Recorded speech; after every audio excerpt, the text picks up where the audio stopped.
Salam sejahtera Malaysia, terima kasih kerana menonton video-video dalam channel ini. Sebelum kita mula, jangan lupa untuk tekan tombol subscribe, share, like dan komen. Let's go! Salam sejahtera dan selamat malam kepada seluruh rakyat Malaysia. Berita panas malam ini dipetik dari Malaysia Kini bertajuk Nazri cadangkan kerajaan guna akta hasutan pada Mahathir. Berita penuh. Bekas ahli Parlimen UMNO, Nazri Abdul Aziz, menggesa tindakan di bawah akta hasutan diambil terhadap Dr. Mahathir Mohamad kerana kritikan bekas Perdana Menteri itu terhadap kerajaan. Kata Nazri, apa yang dilakukan Mahathir sekarang jelas bertujuan untuk menghasut rakyat supaya membenci kerajaan sedia ada. Kerajaan tidak perlu takut untuk mengambil tindakan terhadap Mahathir walaupun dia bekas Perdana Menteri. Semasa zaman Mahathir sebagai Perdana Menteri, sesiapa yang mengadakan perhimpunan mengkritik kerajaan dianggap menentang pentadbiran dan dihukum di bawah Akta Keselamatan Dalam Negeri ISA. Kalau anda tidak percayakan saya, tanya Ibrahim Ali, katanya seperti dilaporkan Astro Awani merujuk kepada Presiden Parti Bumi Putra Perkasa Malaysia Putra. Ibrahim adalah antara individu yang pernah ditahan di bawah ISA melalui Op Lalang yang kontroversi pada 1987. Ketika itu Mahathir menjadi Perdana Menteri untuk kali pertama.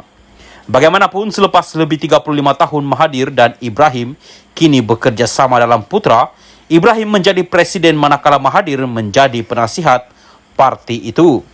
Nazri berkata demikian susulan kenyataan Mahathir bahawa wujud campur tangan kerajaan di sebalik pembatalan tempahan lokasi untuk penganjuran proklamasi orang Melayu yang dirancangnya Ahad lalu.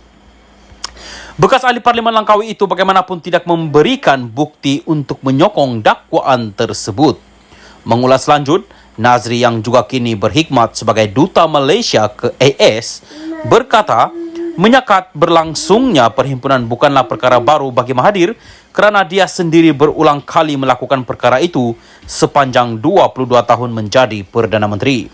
Saya adalah sebahagian daripada kabinet Mahathir ketika dia menjadi Perdana Menteri. Mungkin kerana faktor usia, Mahathir lupa bahawa banyak perhimpunan berkaitan kaum dilarang kerana dikuatiri menimbulkan rusuhan, kata Nazri. Justru tegas Ketua UMNO Padang Renggas itu lagi, Mahathir perlu berhenti bercakap soal demokrasi dan mencerca pentadbiran semasa kerana dia paling tidak layak berbuat demikian. Nazri juga mempersoalkan kebimbangan Mahathir secara drastik terhadap orang Melayu yang sebelum ini dilabelnya sebagai pemalas. Semasa dia berkhidmat sebelum ini sebagai Perdana Menteri PH, dia bersenda dan menghina orang Melayu dengan mengatakan mereka pemalas. Sekarang dia kehilangan deposit pilihan raya dan hilang kuasa, dia nampak seolah-olah dialah penyelamat yang diperlukan masyarakat. Hakikatnya, orang Melayu sudah tidak mempercayai Mahathir lagi, kata Nazri. Salam sejahtera dan salam perpaduan. Berita seterusnya bertajuk Dr. Mahathir, saya tak faham kenapa kerajaan begitu takut sampai tak bagi jumpa. Berita penuh. Bekas Perdana Menteri Dr. Mahathir Mohamad membayangkan kerajaan hari ini di sebalik pembatalan sebanyak 4 kali program Sekretariat Proklamasi Orang Melayu. Saya tak faham kenapa kerajaan begitu takut dengan orang Melayu sampai tak bagi berjumpa. 4 kali kita pilih tempat untuk perjumpaan, tapi semua tak diberi kebenaran, katanya. Kalau mereka takut kepada saya, parti saya kalah 125 kerusi pada PRU15. Bukan kalah sedikit, tetapi semua deposit hangus, katanya pada sidang media Jawatan Kuasa Proklamasi Orang Melayu di Kuala Lumpur hari ini. Bagaimanapun Mahathir tidak memperincikan dakwaannya atau memberikan sebarang bukti wujudnya campur tangan kerajaan berkenaan perkara itu. Semalam, penganjur acara itu dilaporkan berkata, pengurusan lokasi kedua membatalkan tempahan pihaknya. Pihak pengurusan Dewan tidak menyatakan sebarang sebab atas pembatalan tersebut menurut Sekretariat Proklamasi Orang Melayu dalam kenyataan seperti dipetik Free Malaysia Today. Ini kali kedua perkara itu berlaku setelah tempahan di lokasi pertama, Hotel Impiana KLCC di Kuala Lumpur, dibatalkan kerana masalah teknikal menurut laporan itu. Mengulas lanjut, bekas ahli Parlimen Langkawi itu mendakwa kemungkinan pembatalan perjumpaan proklamasi orang Melayu itu juga disebabkan tangan gaib yang takutkan bayang-bayang sendiri. Mereka takut segala salah laku mereka akan terbongkar apabila orang Melayu bersatu dan sedar perbuatan mereka selama ini, kata Dr. Mahathir yang juga penasihat gerakan terbabit. Menurutnya, Majlis Proklamasi Orang Melayu oleh Jawatan Kuasa Proklamasi Orang Melayu bukan agenda mana-mana parti politik.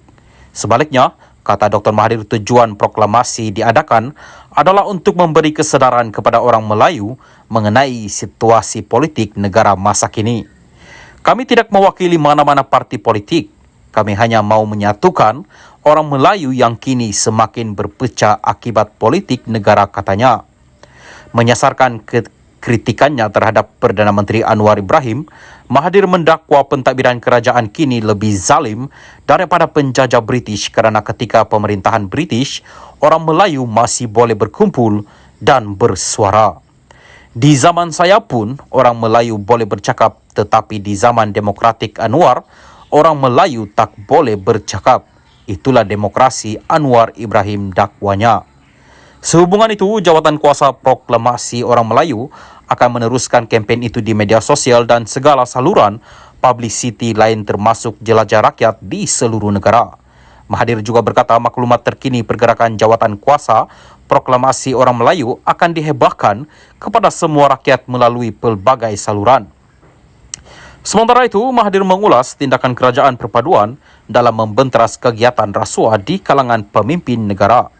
Namun saya sedikit terkilan, tindakan hanya diambil jika mereka adalah dari parti pembangkang.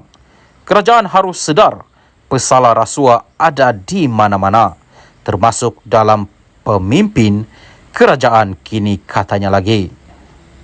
Sekian berita. Salam Malaysia Madani.